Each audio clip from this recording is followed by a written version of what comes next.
Hello, DCPS 8th graders, and welcome to week 4 of distance learning. Today, we will conduct a close read of the Monroe Doctrine. My name is Anthony Hiller, and I work on the social studies team at DCPS Central Office. I'll be with you for the next 15 minutes or so to support you with a close reading of this primary source document. Let's begin by turning to our week 4 distance learning plan, which is entitled, Who Were the Winners and Losers of American Expansion? The cover page should look like this. As you flip to page 2, you'll notice there's a learning plan calendar. That looks like this. Today we are focusing on day 1, where we will closely read Source A, the Monroe Doctrine, to determine how it affected the United States and its international relationships. As we think about this close read, let's frame it within the compelling and supporting questions we'll be studying for the next 2 weeks. The compelling question that we'll work on as we work through the topic of westward expansion in U.S. history is, who were the winners and losers of American expansion? To break down that compelling question, we use supporting questions, and the first one is, how did the U.S. expand politically? In order to answer that supporting question, we'll engage with the daily sources and task for day 1, a close read of the Monroe Doctrine. That begins on page 3. Turn to page 3 now. As you're turning to page 3, I'd like to set the ground rules for what a close read is, just in case you've forgotten. A close read involves reading a complex text several times in order to uncover deeper meaning. During each phase of a close read, we engage in different types of reading tasks. During the first phase, our goal is just to get a gist of what the text is saying. This is where we're encouraging you to simply read the text aloud, identify and define vocabulary words, and engage with questions that could be answered with the types of answers that can be found directly in the text. During the second phase, you'll read the text again. Then you'll engage with questions that help you understand how the text actually works. These are often the types of questions that make you start to think about the text as historians. During the third and final phases, we'll read the text another time, and maybe even more times after that, to really get at what the text means. You'll answer questions that require greater analysis and evaluation. You'll also begin to think about what the text is inspiring you to do. On the top of page 3, you'll notice in the box Directions. The directions read, I will closely read the Source A Monroe Doctrine and determine how it affected the United States and its international relationships.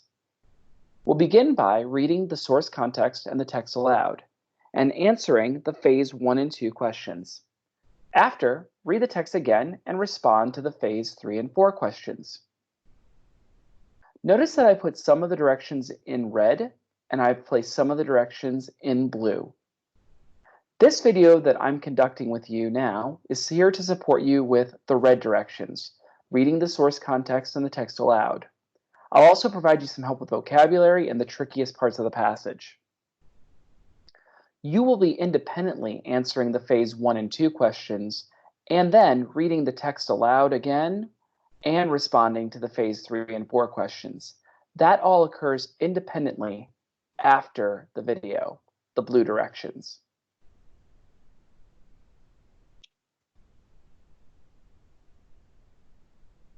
We're about to begin with the source background. I'll read that aloud to you. In the decade immediately after the War of 1812, the United States began to assert itself more in foreign affairs. Events in South America helped to trigger the idea of a foreign policy doctrine, and doctrine means policy. Much of South and Central America were still colonized by the Spanish and Portuguese. But this was changing. As Mexico, Brazil, and other nations all gained their independence within a short time, the leaders of those now independent countries sought official recognition in their own right. They believed if the United States offered such acknowledgement, the rest of the world would soon follow. As we now move into the main text, I'm going to give one more note for context. If a word is bolded in the text, a definition has been provided in the column that is labeled Phase 1 and 2 questions. If you see words that are in italics, those are words that have Spanish-English cognates or cognatos, words that are spelled in a similar way and have the same meaning in both languages. An example is below.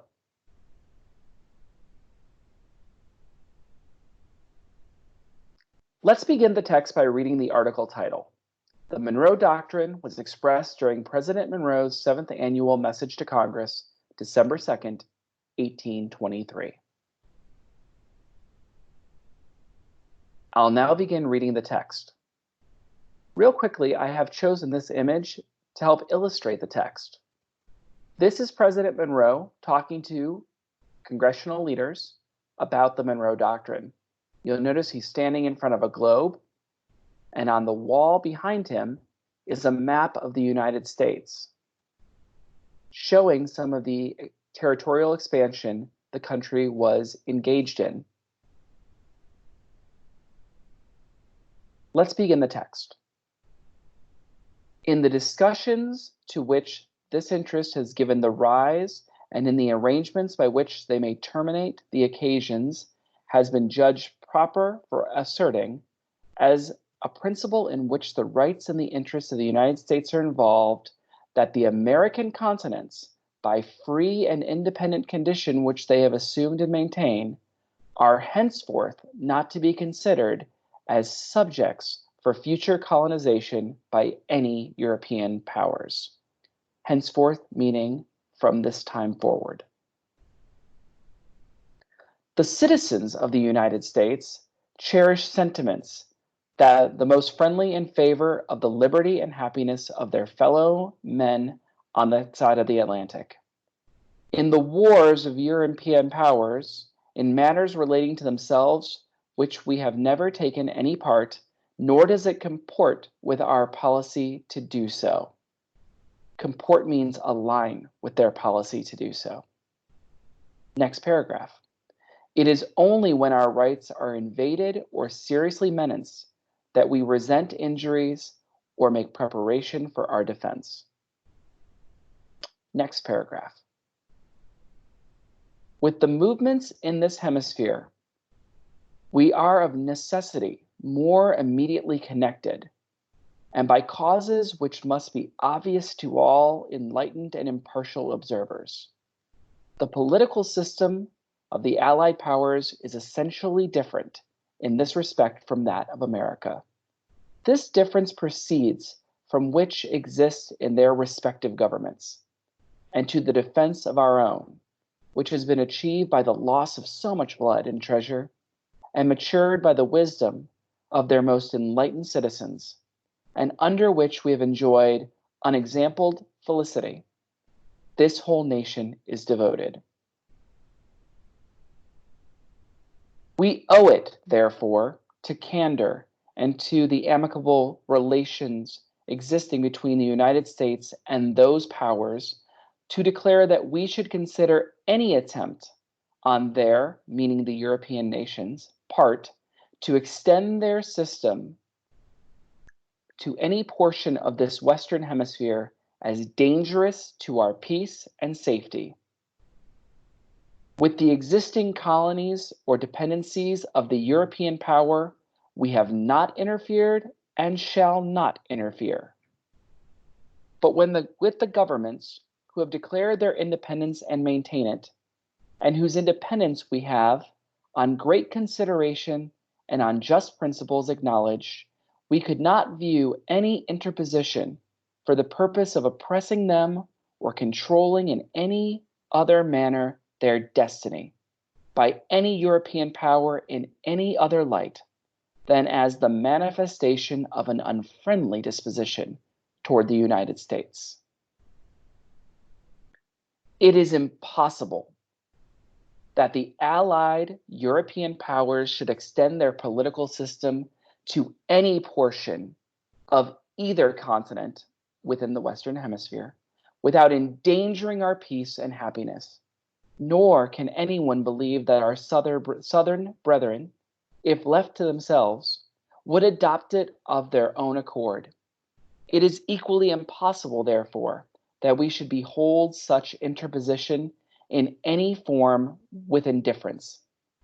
If we look to the comparative strength and resources of Spain and those new governments and their distance from each other, it must be obvious that she could never subdue them. It is still the true policy of the United States to leave parties to themselves in hope that the other powers will pursue the same course.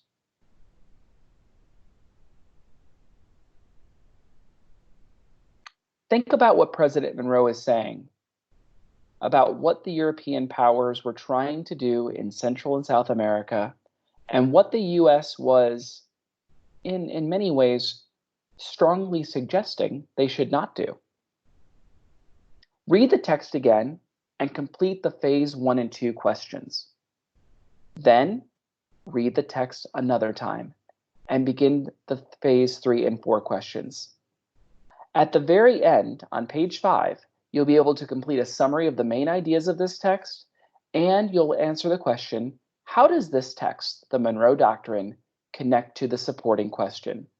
As a reminder, our supporting question for today's learning is, how did the US expand politically?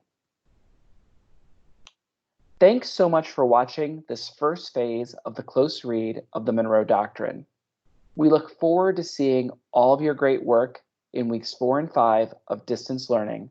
Good luck, 8th graders.